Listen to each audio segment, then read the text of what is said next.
Hello dear students, कैसे हैं आप सभी। आई होप कि बहुत अच्छे होंगे। तो इस वीडियो में हम कक्षा 9 का प्रश्नावली 1.6 का क्वेश्चन नंबर 3 को सॉल्व करेंगे। तो देखिए, क्वेश्चन नंबर 3 में हमसे कहा गया है कि सरल कीजिए और इसमें हमें टोटल 4 पार्ट्स दिए गए हैं। तो चलिए बारी बारी से सभी पार्ट्स को सॉल्व करते हैं।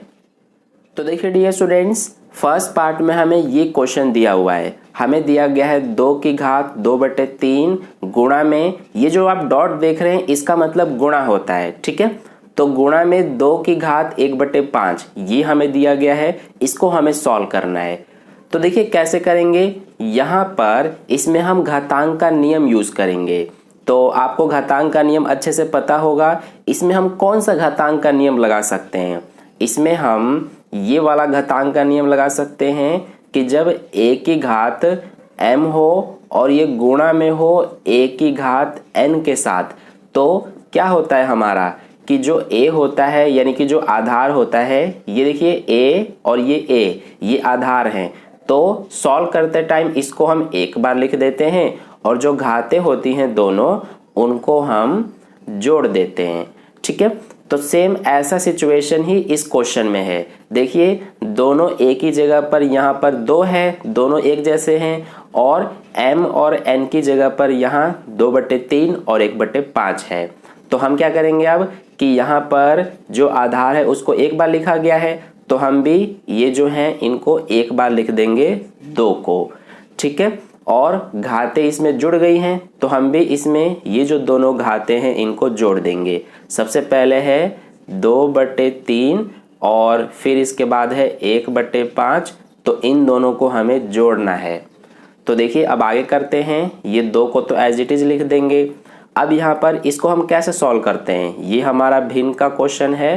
तो इसमें सबसे पहले हम नीचे वालों का यानी कि हर का एलसीएम करते हैं। तो 3 और 5 का एलसीएम करेंगे तो ये आएगा 15। अब हम जो है ये जो 3 है नीचे, इससे 15 को भाग करते हैं। तो जब भाग करेंगे 3 से इसमें तो 5 आएगा, 5 का ऊपर वाले में गुणा करेंगे 2 में तो ये हो जाएगा 5 दूना 10। फिर प्लस में क्या है ये 1/5, तो इसमें भी नीचे वाले 5 से इसमें भाग करेंगे 15 में तो 3 आएगा। 3 का 1 में गुणा करेंगे तो 3 एकम 3 हो जाएगा। अब देखिए आगे करेंगे, ये 2 यहाँ पर 10 + 3 कितना हो गया 13 बटे में क्या है 15। तो 2 की घात 13/15 यही हमारा आंसर है, ठीक है। तो इस तरह से सॉल्व करना होता है। तो ये हो गया फर्स्ट पार्ट का सॉल्यूशन। अब देखिए सेकंड पार्ट में हमें ये क्वेश्चन दिया हुआ है 1/3 की घात 3 और इस पूरे की घात 7 दिया गया है। तो देखिए इसको कैसे सॉल्व करेंगे हम, इसमें हमारा क्या है कि 1/3 की घात 3 ये तो हमें दिया गया है और इस पूरे की घात हमें 7 दिया गया है। इसका मतलब ये है कि जो ये 7 घात है ये इस 1 का भी है और इस 3 की घात 3 का भी है, ठीक है। तो इसीलिए हम इसको इस तरह से लिखेंगे कि 1 हमारा एज इट इज लिखा जाएगा और ये 7 जो है वो इस 1 का भी घात है, तो यहाँ पर 1 के ऊपर घात लगा देंगे 7, और जो ये 7 है वो 3 की घात 3 का भी घात है, तो इसीलिए 3 और इसकी घात 3 लिखा हमने, और ये जो 7 है ये गुणा हो जाएगा इस वाले घात में, ठीक है। तो इस तरह से हो गया। अब आगे देखिए 1 की घात 7 है, इसका मतलब क्या है कि 1 को अगर हम 7 बार गुणा करेंगे, देखिए 1 को अगर हम कितनी बार भी गुणा करेंगे ना तो आंसर जो है वो 1 ही आएगा। इसीलिए 1 की घात 7 करने पे आंसर 1 ही आएगा, ठीक है।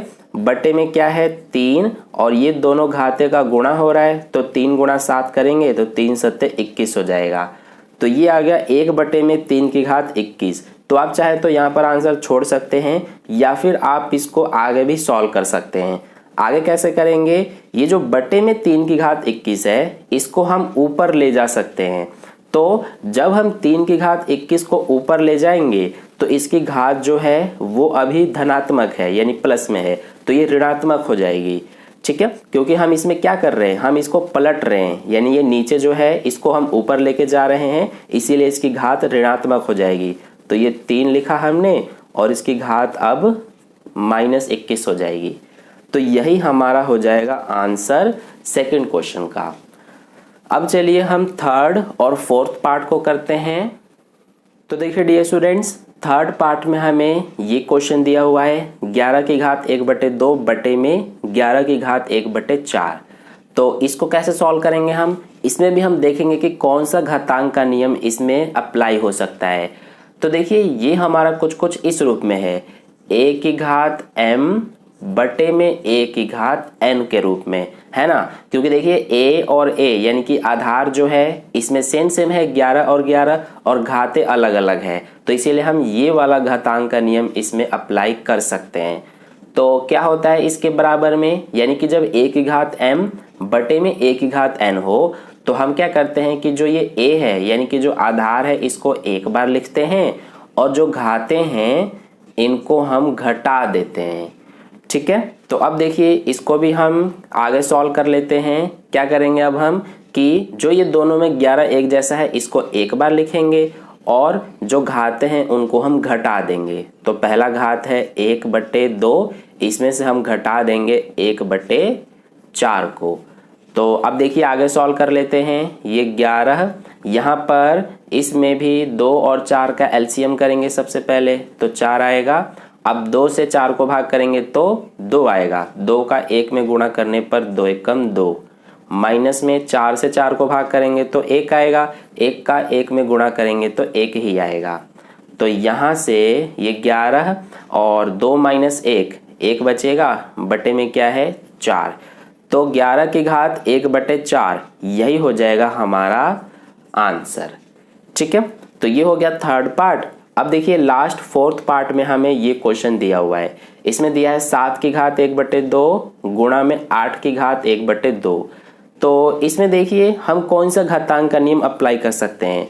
हमें जैसा कि पता है कि हमारा एक घातांक का नियम होता है कि जब a की घात m हो और गुणा में b की घात भी m हो। यहाँ पर देखिए a और b दोनों अलग अलग है, यानी कि आधार जो हैं वो अगर दोनों अलग अलग हो और घातें एक जैसी हो और गुणा में हो तो क्या होता है हमारा कि जो आधार हैं इनका हम कर देते हैं गुणा इस तरह से, और जो घात हैं उनको एक बार लिख देते हैं क्योंकि घात तो दोनों सेम है। ऐसे ही इसमें भी आधार देखिए दोनों अलग अलग हैं और घातें दोनों की एक जैसी है, तो इसीलिए इसमें हम ये वाला घातांक का नियम अप्लाई करेंगे।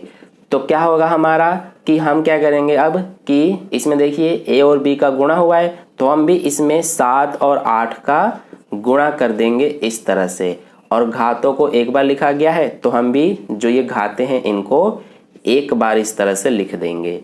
तो अब देखिए इनका गुणा कर देंगे, 7 8 56 और ये 1/2, तो 56 की घात 1/2 यही हमारा आंसर है। तो ये हो गया फोर्थ पार्ट का सॉल्यूशन। तो इस तरह से क्वेश्चन नंबर 3 का सॉल्यूशन कंप्लीट हुआ। आई होप आपको अच्छे समझ में आ गया है सारे पार्ट्स। तो अगर आपको वीडियो अच्छा लगा है तो वीडियो को लाइक कर देना, अपने दोस्तों के साथ भी शेयर कर देना, और अगर आप चैनल पर नए आए हुए हैं तो चैनल को सब्सक्राइब करके बगल में जो बेल आइकन आता है उस पर ऑल नोटिफिकेशन पे क्लिक कर लेना, ताकि नेक्स्ट वीडियो जैसी अपलोड की जाए उसका नोटिफिकेशन सबसे पहले आपको मिल जाए। तो मिलते हैं फिर नेक्स्ट वीडियो में। धन्यवाद।